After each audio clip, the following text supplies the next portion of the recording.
शिवाय गुरवे नमः। शिवाय गुरवे नमः। शिवाय गुरवे नमः। शिवाय गुरवे नमः। కైవల్యాన్ని ప్రసాదిస్తుంది. ప్రారబ్ధానుభవం స్థూల దేహాన్ని ఇవన్నిటిని అంటే ఏది ఉన్నా సరే ప్రారంధం ఉంది కాబట్టి దేహంతో కొన్ని అనుభవించవలసిందే. ఎప్పటి వరకు సత్యం తెలియనంత వరకు ప్రారంధాన్ని అనుభవించాలి. ఒక్కసారి సత్యం బోధపడిన తర్వాత అనుభవించక్కర్లేదు అంటే అర్థం నువ్వు సత్యం లాగా ఉంటే. అందుకే పదే పదే చాదస్తంగా చెప్పుకున్నా కూడా ధర్మం ధర్మం ధర్మం. ధర్మంలో ఆశించటాలు కానీ వేరే ఏమీ లేవు. నేను ఇలా ఉండాలి అలా ఉండాలి అనుకోవటము లేదు. దోషం జరుగుతుంది అన్న భయము ఉండరాదు. ధర్మంగా ఉన్న వాడికి దోషం గురించిన ఆలోచన ఎందుకు వస్తుంది? బట్ ఇక్కడ మీ మనస్సు అనేది అలా ఉండదు. కాబట్టి ఈ మనస్సుకి అనవసరమైన విషయాలు ఆలోచించటాలు ఇలాంటివి ఎన్నో అలవాటయ్యాయి. గత జన్మల గురించి వదిలేయండి. ఈ జన్మలోనే పుట్టినప్పటి నుంచి రకరకాలు పెరిగిన దాన్ని మీ బుద్ధి అనుసారం అనంటే రకరకాలు. అది కొంతమంది ఆలోచిస్తారు, అలా అని అందరూ కాదు. కొంతమంది ఆలోచిస్తుంటారు, కొంతమంది విపరీతంగా ఇలా కుర్రెకో బుద్ధి అని చెప్పుకున్నాం కదా, అలా ఉంటుంది వాడు. కానీ ఇక్కడ ఇప్పుడు మామూలు వాడికి వీడికి డిఫరెన్స్ ఏంటంటే వీడికి సత్యం తెలియబడింది. ఇక్కడ సత్యము అంటే కేవలము పరబ్రహ్మమే ఉన్నది అన్నదే కాదు. అది తెలియచ్చు తెలియకపోవచ్చు. కానీ వాడికి సత్యం ఏమిటి అంటే తాను ఆరాధించే దైవమే ఉన్నది, ఇంకా అన్య పదార్థము లేదు అన్న సత్యం. అంటే వాడు ఆరాధిస్తున్నప్పుడు ఆ దైవాన్ని ఆ విధంగా వాడికి జ్ఞానం కలుగుతుందా ఈ జన్మలోనే అది తర్వాత విషయం. కాబట్టి ఇక్కడ సత్యము అనగానే అందరికీ అద్వైతమే తెలియాలని లేదు, అందరికీ అద్వైత బోధ జరుగుతుంది అనేది లేదు. వాడి ప్రారంధానుసారం. కానీ పరమాత్మ తప్పకుండా వాడికి తెలియజేస్తాడు. ఒరే ఈ దేహం ఇచ్చింది నేనేరా, ఈ నశిస్తుంది ఈ దేహము, కాబట్టి దేహం మీద పెట్టుకోకు, ఈ దేహం ఎవరిచ్చారో నీకు వాడిని ఇది చేసుకో అని చెప్పు. అంతటా ఉన్నది అదే. నీ దేహంలో ఏదైతే ఉన్నదో నీ కనపడినా కనపడకపోయినా సర్వత్రా ఉన్నది అదే, అన్యము లేదు అని ఏదో విధంగా ఎక్కడో ఒక్కడ తెలియ చెప్తాడు. వీడు గ్రహించాడు అంతే. విననట్టు ఉంటారు కదా, ఇవన్నీ కూడా జీవిత అనుభవాలే. ఎక్కడో అక్కడ వింటాడు. శ్మశాన వైరాగ్యం లేని వాళ్ళు ఎవరు? శ్మశాన వైరాగ్యం అందరికీ అంటే ఇళ్లలో ఎవరో ఒకళ్ళు మరణించటం, ఆ అక్కడ ఉన్న కాసేపు ఒక వైరాగ్యం, ఏముందిలేండి ఇంకా ఇంతే అనుకుంటూ ఒక వయసు వచ్చాక ఆ శ్మశాన వైరం అంటే అర్థం ఏమిటి? శ్మశానానికి వెళ్ళొచ్చే వరకే వైరాగ్యం అని అర్థం. ఆ కాసేపు ఆ సిచ్యువేషన్, ఒక కష్టం వచ్చినప్పుడు మనకి ఒక వైరాగ్యం. ఈ విధంగా ఇవన్నీ శ్మశాన వైరాగ్యాలు అంటే ఆ కాసేపు సందర్భానుసారంగా అన్నట్టుగా. అది పోయింది అనుకోండి మళ్ళీ మామూలే. కానీ ఎవరైతే దానిని గుర్తించి గ్రహించి అవగాహన చేసుకుని ఇది ఇంతే కదా అని ధర్మానుసారంగా ఉన్నారనుకోండి, కాబట్టి ఈ ధర్మంలో కపటత్వం లేదు, అబద్ధాలు లేవు. ఎందుకంటే ఈ ప్రపంచంలో ఇది చాలా సహజము అని అనడానికి కూడా లేదు. ఎందుకంటే ఇది బుద్ధి అనుసారంగా ఉంటుంది. ఎంతో కపటం. ఈ సెల్ఫ్ ఇదంటారు చూసారా, ప్రగల్భం.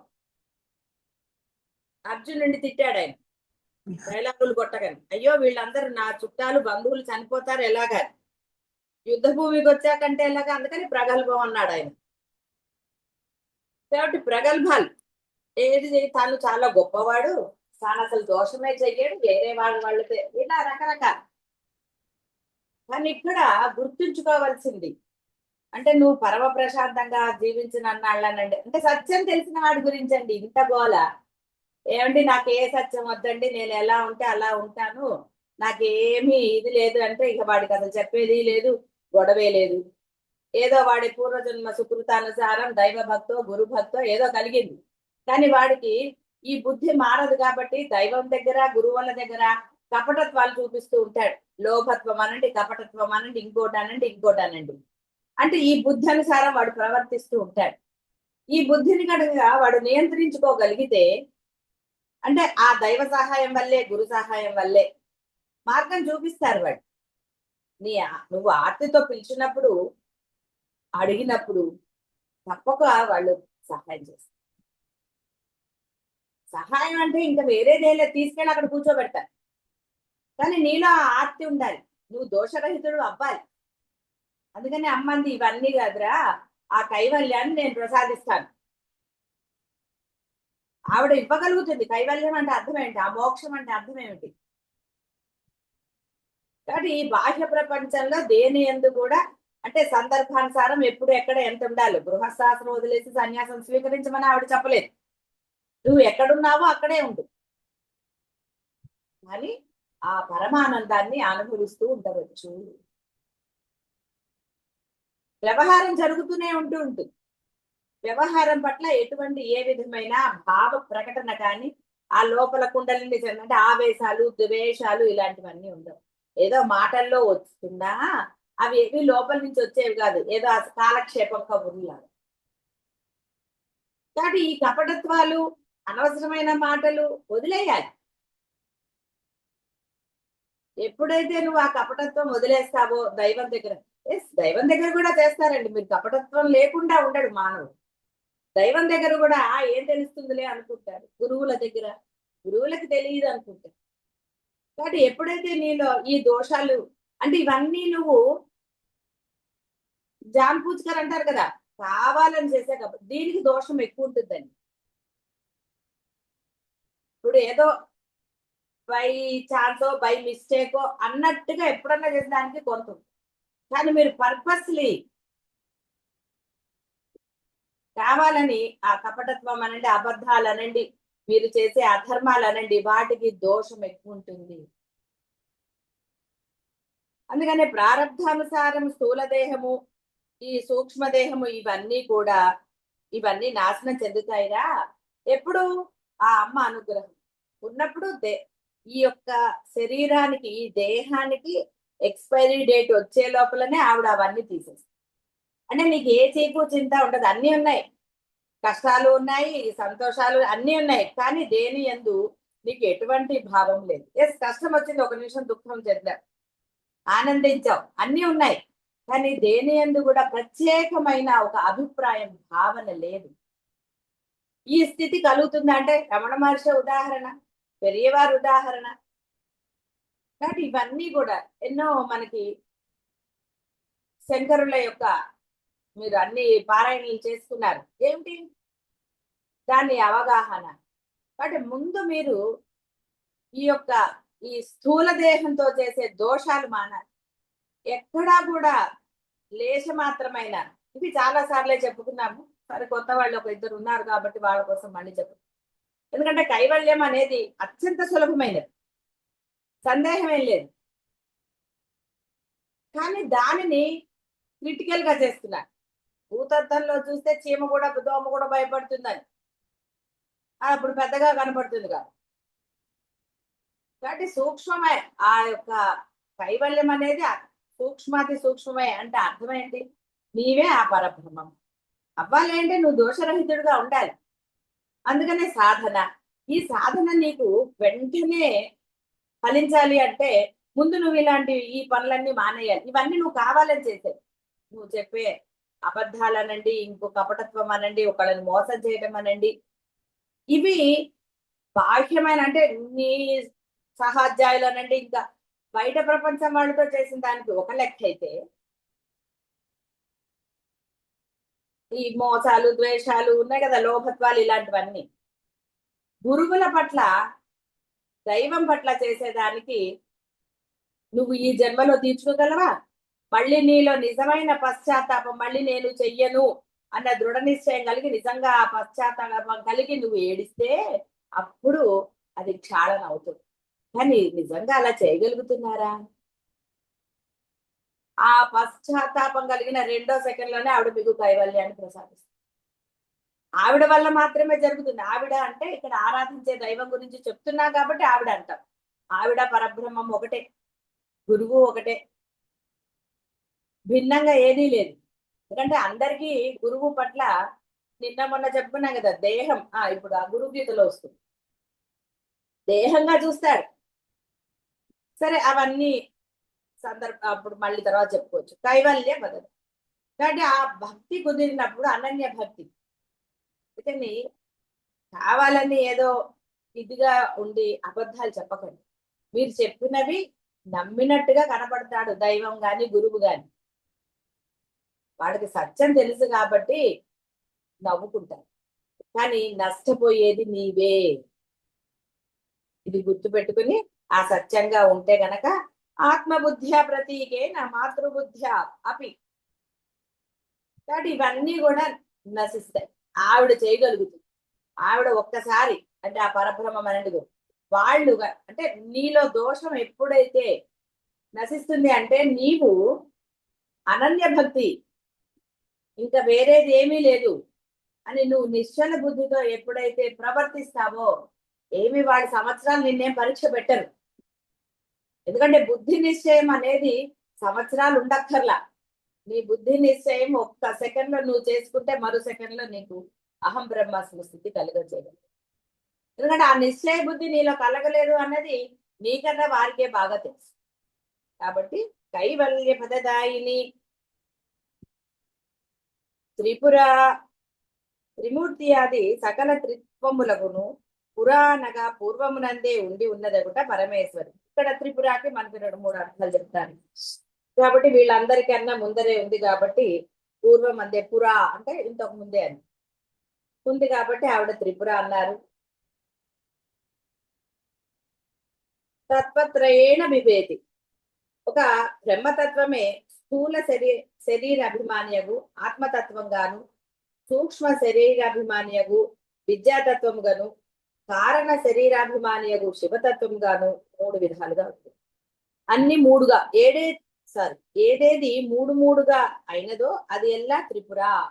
త్రి అంటే 3 కదా, సంస్కృతంలో త్రి అంటే 3గా ఆల్రెడీ ఏర్పడి ఉన్నదో సత్వరజ తమో గుణములు ఇలా ఏదైతే మూడుగా ఉందో స్థూల సూక్ష్మ కారణ దేహాలు ఇలాంటివి. కాబట్టి ఇవన్నీ కూడా ఆమె అని. సూక్ష్మ స్థూల శరీరము ఆత్మతత్వము, సూక్ష్మ శరీరము విద్యాతత్వము అంటే జ్ఞానము, కారణ శరీరం శివతత్వము. ఇక లయం అయిపోయింది. ఇక అక్కడ లేదు, 3 లేవు. ఎప్పుడైతే అది లయం అవుతుందో అప్పుడు ఆవిడ అంటే అహం బ్రహ్మాస్మి స్థితి పొందుతారని. ఇక్కడ శ్లోకంలో బ్రహ్మ విష్ణు రుద్రులను ఆహవనీయ గార్హపత్య దక్షిణాగ్నులు ఇచ్చ జ్ఞాన క్రియ అంటే 3 ఏవో చెప్తున్నారు. వామ రౌద్రి జ్యేష్ఠలు ఉదాత్త అనుదాత్త స్వరితములు పూర్భువ సువర్ లోకములు ఇవన్నీ కూడా స్వర్గ మర్త్య పాతాళాలు త్రిపదములు తత్వమసి తత్వం అసి 3 ఒకటే అవుతాయి. గంగా యమున సరస్వతులు ఇలాగా ఈ సర్వ త్రితయములు పరమేశ్వరియే. అంటే 3గా ఏదొస్తుందో అదే. దీంట్లో కూడా చాలా రహస్యం ఉన్నది. త్రిపుర రహస్యం అనే ఒక గ్రంథమే ఉన్నది మనకి. కాబట్టి ఇక్కడ ఈయన రహస్యం చెప్పలేదు త్రిపుర అనే దానికి. మీకెప్పుడు అనుగ్రహం కలిగితే త్రిజగద్వంద్య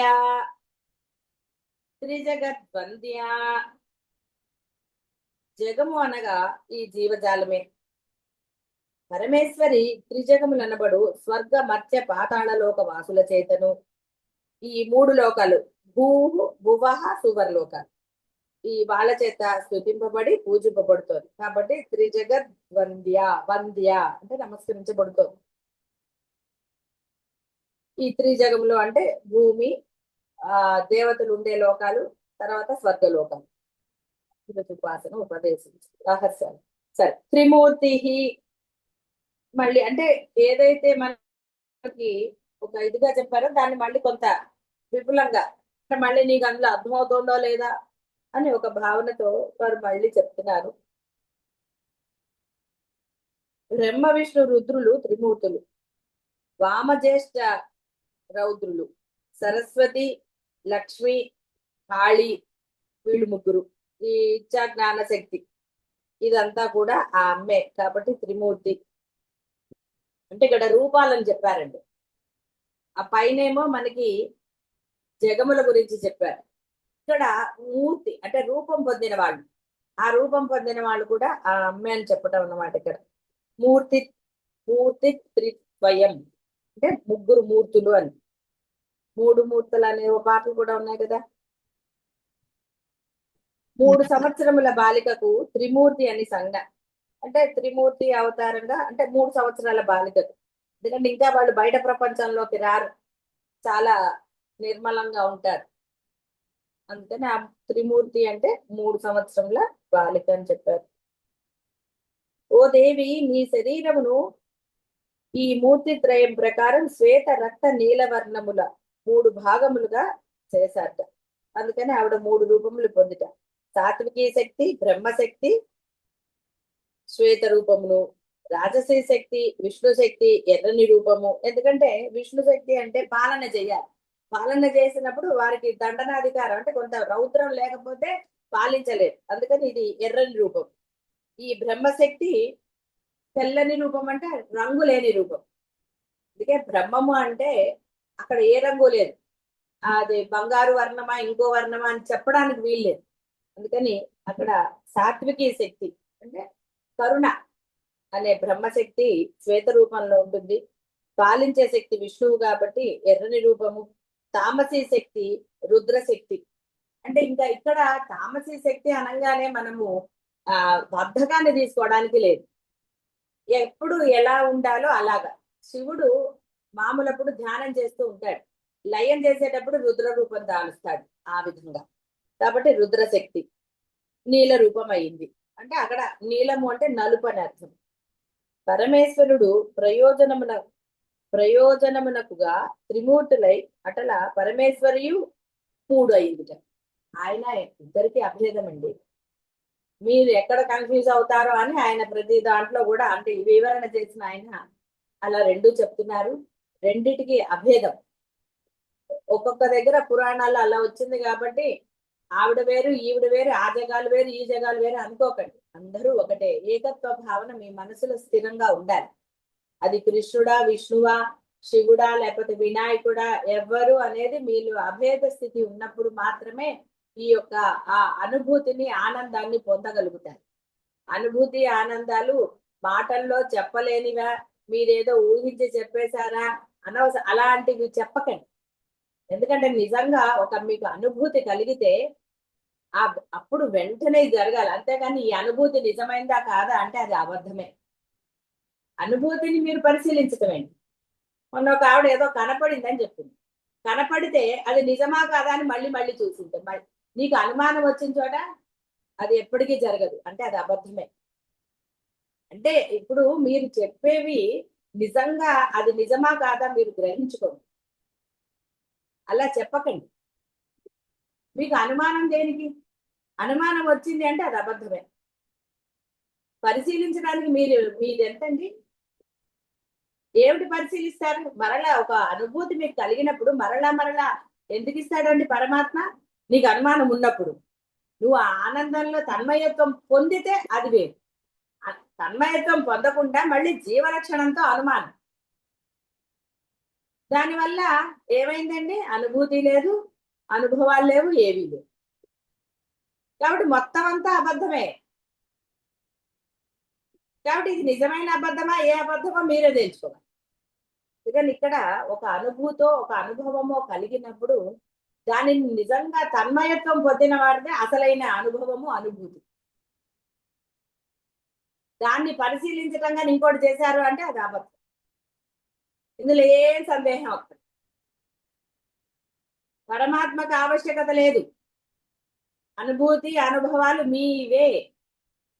మీరు అందులో గనక సందేహ వినశ్యతి అన్నాడు ఆయన.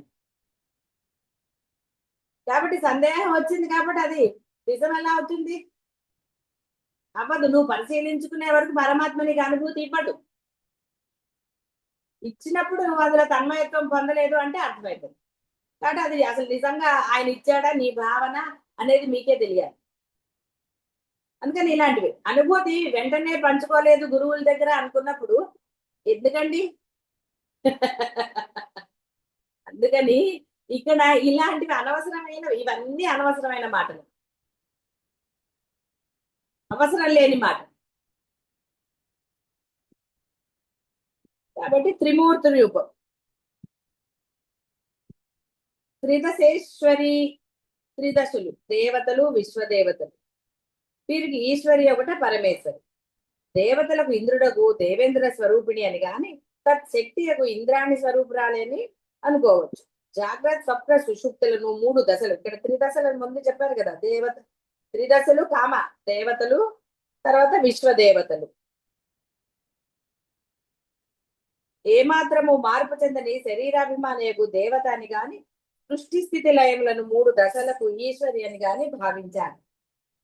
సరే ఇక్కడ 3 అన్నా 33 కోట్లు అన్నారు కదా మామూలుగా. అన్నా కూడా ఇక్కడ ఎలా అయింది అంటే మీరు ఆరాధిస్తున్నప్పుడు దేవతలకి గుడికి వెళ్ళారనుకోండి, శని దేవతలు ఇవన్నీ లేవండి, నవగ్రహాలు ఇలా అన్ని ఆరాధించడానికి ఏదైతే మీరు ఎదుగున్నారో అవన్నీ కూడా ఆ 33 కోట్లలో చేస్తాయి. కానీ దేవతలంటే కేవలం విష్ణుమూర్తి వీళ్ళనే లేరు కదండి అనడానికి లేదు. ఒక రావి చెట్టుని పూజిస్తారు, అది దేవత కిందనే కదా. మరి అలా మీరు ఏదైతే దైవంగా భావించి ఏదో కోరుకుంటున్నారు కదా, ఇవన్నీ శాస్త్రంలోనే చెప్పారు. ఎందుకంటే పుణ్యకో బుద్ధి కానీ ఇవన్నీ కూడా 33 కోట్లలో ఉంటాయి. అందరినీ బదులు ఒకళ్ళని పట్టుకుంటే సరిపోదండి, అప్పుడు అద్భుతంగా ఉంటుంది. ఏకత్వం ఎప్పుడు ఆనందాన్ని ఇస్తుంది. రెండోది చేరిందా భయము, ఇంకోటి మొదలవుతుంది. కాబట్టి ఇక్కడ ఆ త్రిదశేశ్వరి అంటే అర్థం ఇది. త్రియక్షరి, త్రియ రకారము యకారము, త్రియక్షరి శుద్ధ విద్య. ఆవిడ త్రియక్షరి అంటే శుద్ధ విద్య కుమారి. శుద్ధ విద్య మంత్ర స్వరూపిణి, బాలా త్రిపుర సుందరి మంత్ర స్వరూపురాలు, త్రివర్ణ మంత్ర స్వరూపిణి అని చెప్పబడుతుంది. వాగ్భవ కామరాజ శక్తి బీజాత్మక మంత్ర స్వరూపం అమ్మ. కకార లకార ఈకారములు కలదేగు వాగీశ్వరి. శ్రీ మహారాజ్ఞి అను త్రినామ సూచితం. శ్రీ అనేది ఒకటి, మహారాజ్ఞి అనేవి మహా ఒకటి విడదీశారు ఇక్కడ. శ్రీ మహారాజ్ఞి అప్పుడు 3 నామాలట ఇందులో. కాబట్టి ఇట్లా ఆవిడ ఏదైనా సరే 3గా ఇందాక త్రిగురి అంటే ఇక్కడ అంతా కూడా త్రిమూర్త్యాత్మకము లాగా 3 యొక్క గొప్పదనం. ఏదైనా 3 అని 3 సార్లు చెప్తే అది అదని అంటూ ఉంటారు కదా బాహ్యంలో కూడా, ఆ విధంగా అనుకోండి. హ్రీష్యతే లక్ష్మీశ్చ పత్న్యౌ అను శృతి బోధితమైనది. ఉమా హైమవతి బహుశోభమానాను కేనోపనిషత్తులో చెప్పారు.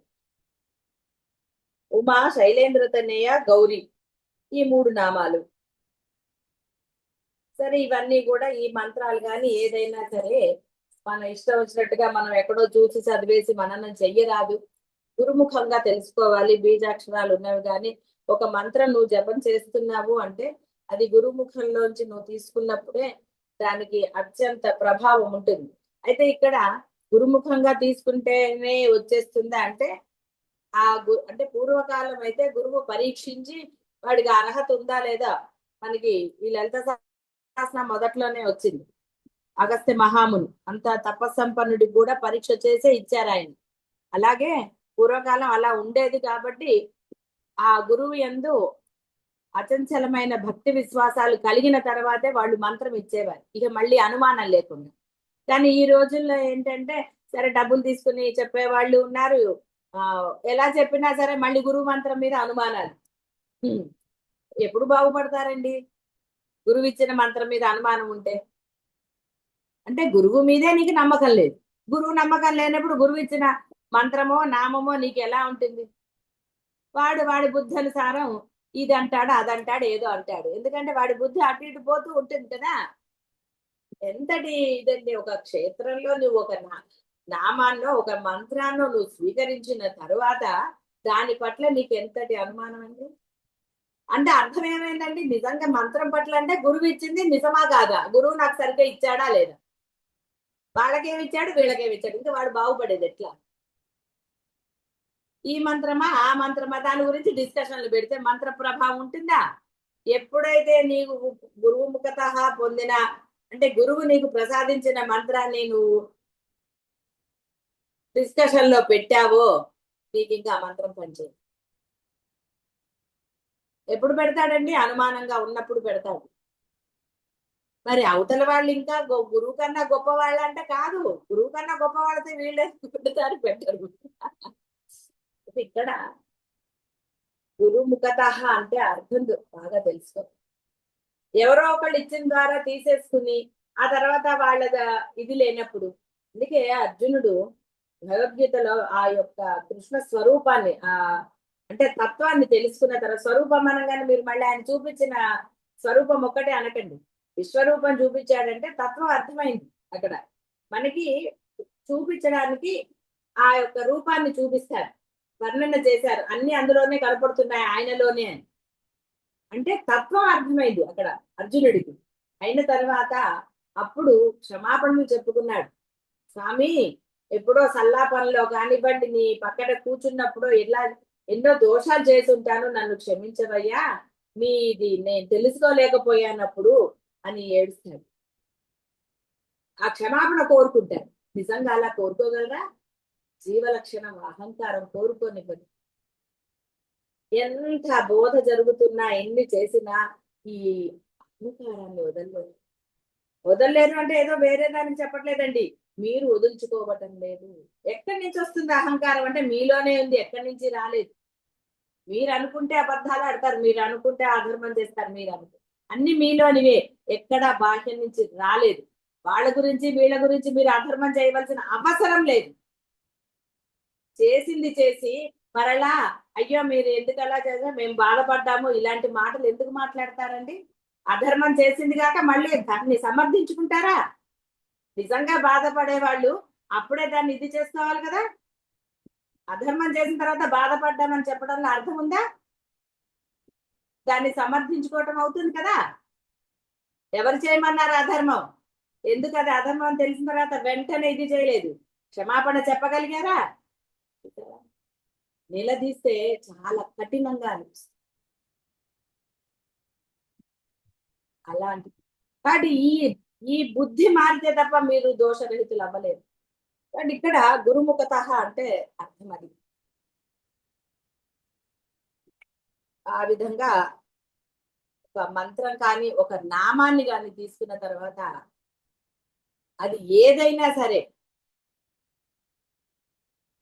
నువ్వు గనక అచంచలమైన విశ్వాసంతో గురువు పట్ల కనుక నువ్వు దాన్ని జపం చేస్తే నువ్వు పొందలేని బాహ్య ఇహము పరము కూడా అత్యద్భుతంగా ఉంది.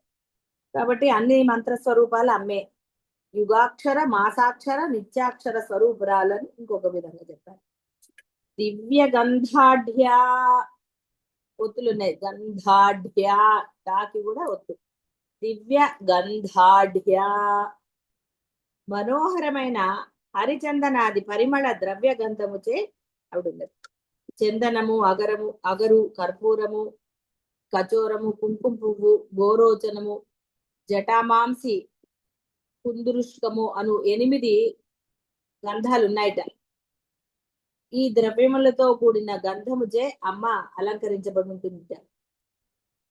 అతిథి స్వరూపురాలని చెప్పుకోవచ్చు. గంధద్వారం ఈశ్వరిని సర్వభూతానం అని మనకి శ్రీ సూక్తం ఉంటుంది.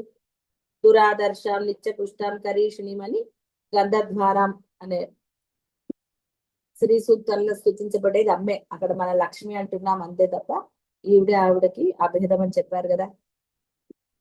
పంచభూతములందును ఘనముగు స్వరూపం కలిదైన భూదేవి స్వరూపురాలు ఈవిడే. అంటే స్వరూపంగా మనకు కనపడేది భూదేవే. స్వరూపం అంటే భూమి కనపడుతుంది, వాయువు ఇవన్నీ కూడా కేవలం ఇది. ఆకాశం అయినా సరే అక్కడ రూపం ఉందా, అది లేదు, శూన్య ప్రదేశం అంతే. ఇక్కడ అమ్మ దివ్యమైన గంధములు ఆవిడ అని చెప్పడం జరుగుతుంది. ఆ పంచభూతాలలో ఒకటి. ఈ విధంగా అమ్మ యొక్క ఈ గొప్పతనము అంటే నిజంగా ఆ గొప్పతనాన్ని మీరు గ్రహించారు అనడానికి మీ ఆచరణే కనపడుతుంది. ఆచరణ దోషాలు లేనప్పుడు మాత్రమే మీరు అమ్మ నానండి, గురువు నానండి ఏదైనా సరే దోషరహితులు అవుతారు. ఆ దోషాలు చేస్తూ దోషాలు అంటే అసలు ఎందుకు చెయ్యాలి దోషం? తెలిసి చేసే దోషాలకి ఎలా ఉంటుందండి? పిల్లల్ని తెలిసి చేస్తే ఊరుకుంటారా మీరు? కాబట్టి ఇక్కడ ఊరుకోరా అంటే ఆ దోషాన్ని పరిహారం చేసుకోవాలి అంటే మీలో మరలా దోషం చెయ్యని అంత దృఢమైన నిశ్చయం కలగాలి. పశ్చాత్తాపానికి మించిన ఇది లేదన్నారు. ఆ పశ్చాత్తాపం ఉందా మరి మీలో? ఆలోచించుకో.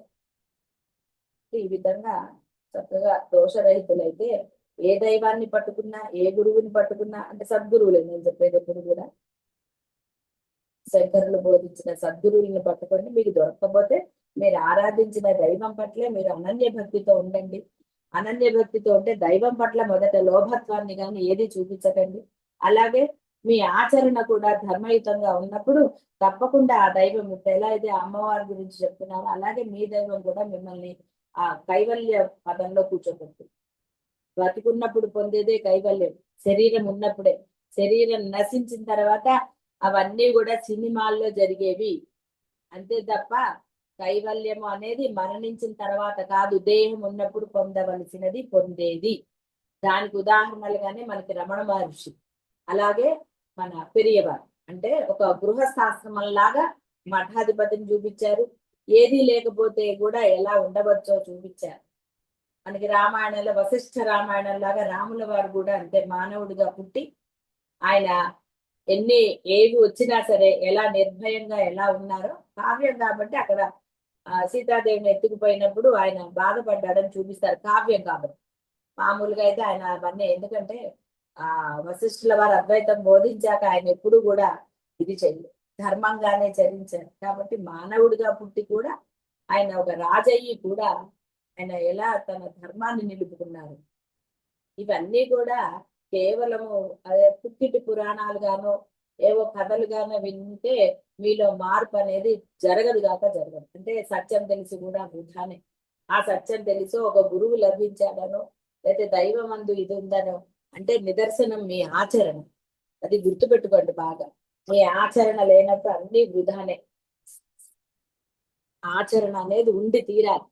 శుభం చేయాలి.